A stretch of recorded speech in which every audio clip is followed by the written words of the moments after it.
Drama serial سن میرے دل۔ بلال عبداللہ اپنا بون میرو ڈونیٹ کرنے کی وجہ سے پہلے ہی بہت زیادہ کمزور ہو چکا ہے اور اب صدف کی شادی کا صدمہ اسے توڑ رہا ہے اور وہ اندر سے مکمل طور پر ٹوٹ چکا ہے۔ بلال عبداللہ نے صدف اور عمار کی خوشی کے لیے اپنے آفس والوں کو کہا کہ آپ ایک گرینڈ ڈنر رکھیں اور صدف اور عمار کا بہت اچھے سے ویلکم ہونا چاہیے۔ سب لوگ صدف اور عمار کے ویلکم کی تیاریاں شروع کر دیتے ہیں۔ جب یہ بات ہمشا کو پتہ چلتی ہے تو اس کے دل میں تو جیسے آگ ہی بھڑک اٹھتی ہے، کیونکہ اس نے سوچا تھا کہ جب صدف کی عمار سے شادی ہو جائے گی تو وہ مکمل طور پر راستے سے ہٹ جائے گی، لیکن بلال عبداللہ تو ابھی بھی صدف کی محبت میں گرفتار ہے اور وہ اس کی خوشی کے لیے یہ سب کچھ کر رہا ہے۔ یہ بات ہمشا کو اندر سے توڑ رہی ہے اور وہ اپنی قسمت کو رو رہی ہے کہ بلال عبداللہ اسے آنکھ اٹھا کر دیکھنا بھی پسند نہیں کرتا اور صدف جس پر دو بندے فدا ہیں، آخر اس میں ہے کیا وہ مجھ سے زیادہ خوبصورت ہے یا کچھ زیادہ ہی ٹیلنٹڈ ہے جو عمار اور بلال عبداللہ دونوں اس پر فدا ہیں۔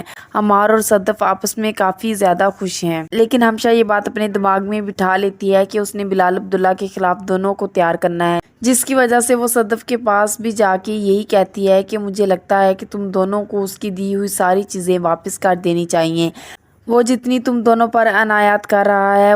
وہ ان سب عنایات کا بدلہ تم لوگوں سے لے گا۔ اور صدف جو کہ پہلے ہی ہمشا کی باتوں میں آ چکی تھی، وہ مزید پریشان ہو جاتی ہے۔ اسی طرح ہمشا پھر عمار کے پاس جاتی ہے اور عمار کو بھی یہی کہتی ہے کہ عمار وہ تم سے صدف کو چھین لے گا، تم جتنی جلدی ہو سکے یہ سارا کچھ واپس لوٹا دو، کیونکہ اب تمہیں صدف مل چکی ہے اور تم لوگ آپس میں بہت خوش رہو گے، تم یہاں سے نوکری چھوڑ کر کہیں اور کر لو۔ عمار ہمشا کی بات کو مان لیتا ہے اور ایسا ہی کرتا ہے اور اگلے دن آفس میں جا کر عمار ریزائن دے دیتا ہے۔ بلال عبداللہ جب سنگاپور سے واپس آتا ہے تو اسے پتہ چلتا ہے کہ عمار نے یہ جاب چھوڑ دی اور اسے کہیں اور نوکری بھی نہیں مل رہی، تو بلال عبداللہ کہیں کال کر کے عمار کی نوکری لگوا دیتا ہے۔ اور اس بات کا جب صدف کو پتہ چلتا ہے تو صدف کو بلال عبداللہ کی محبت پر یقین آ جاتا ہے اور وہ کہتی ہے کہ جو میں سمجھتی تھی بلال عبداللہ کے بارے میں، بلال عبداللہ بالکل ویسا انسان نہیں ہے، وہ مجھ سے سچی محبت کرتا ہے۔ اور عمار کے دل میں صدف کے حوالے سے بھی شک پیدا ہو گیا ہے، وہ بار بار صدف کو یہی بتاتا رہتا ہے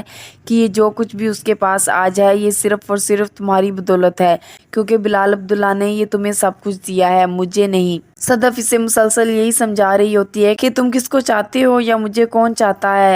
یہ امپورٹنٹ نہیں، ہم دونوں آپس میں ایک دوسرے سے محبت کرتے ہیں، بس یہی چیز میٹر کرتی ہے۔ لیکن عمار کے دل میں ابھی بھی یہ بات کھٹک رہی ہے اور وہ صدف کو کہتا ہے کہ مجھے لگتا ہے کہ میں تم کو اس سے چھین کر یا چوری کر کے لے آیا ہوں، وہ مجھ سے تم کو لے لے گا۔ صدف جب یہ ساری باتیں سنتی ہے اور اسے یہ بھی پتہ چلتا ہے کہ عمار شراب بھی پیتا ہے تو اس کا دل عمار سے ہٹنے لگتا ہے اور بلال عبداللہ کی بات اسے یاد آتی ہے کہ جب اس نے کہا کہ اس نے اب شراب نوشی چھوڑ دی ہے اور وہ صرف اور صرف تمہاری وجہ سے چھوڑی ہے، تو صدف کو اپنی غلطی پر ملامت ہونے لگتی ہے اور وہ سوچتی ہے کہ اس نے بہت ہی غلط فیصلہ کیا، اگر وہ بلال عبداللہ سے شادی کر لیتی تو وہ کتنا خوش رہتی۔ عمار جو کہ اس پر مسلسل شک کرتا رہتا ہے، اس سے اس کی جان چھوٹ جاتی۔ دوسری طرف عمار کی عاشق دانیہ بھی واپس آ چکی ہے اور اسے پتہ لگ گیا ہے کہ صدف نے عمار سے شادی کر لی ہے، تو وہ صدف اور عمار کو کافی برا بھلا کہتی ہے اور صدف کو الزام دیتی ہے کہ تمہیں جب پتا تھا کہ میں عمار سے شادی کرنا چاہتی ہوں اور اس سے محبت کرتی ہوں، لیکن تم نے میرے حق پر ڈاکہ ڈالا اور مجھے تم نے کچھ نہیں سمجھا، صدف تم بہت بری ہو۔ صدف کو اپنے اوپر بہت غصہ آتا ہے کہ وہ عمار سے شادی کرنے پر راضی کیوں ہو گئی، حالانکہ اس کے سامنے بلال عبداللہ نے اس کی کتنی مدد کی اور وہ مجھ سے کتنا پیار کرتا تھا، لیکن میں نے اس کی قدر نہیں کی اور عمار جیسے لڑکے سے شادی کر لی۔ مزید ویڈیوز کے لیے چینل کو سبسکرائب اور بیل آئیکن کو پریس کرنا مت بھولیے۔ شکریہ۔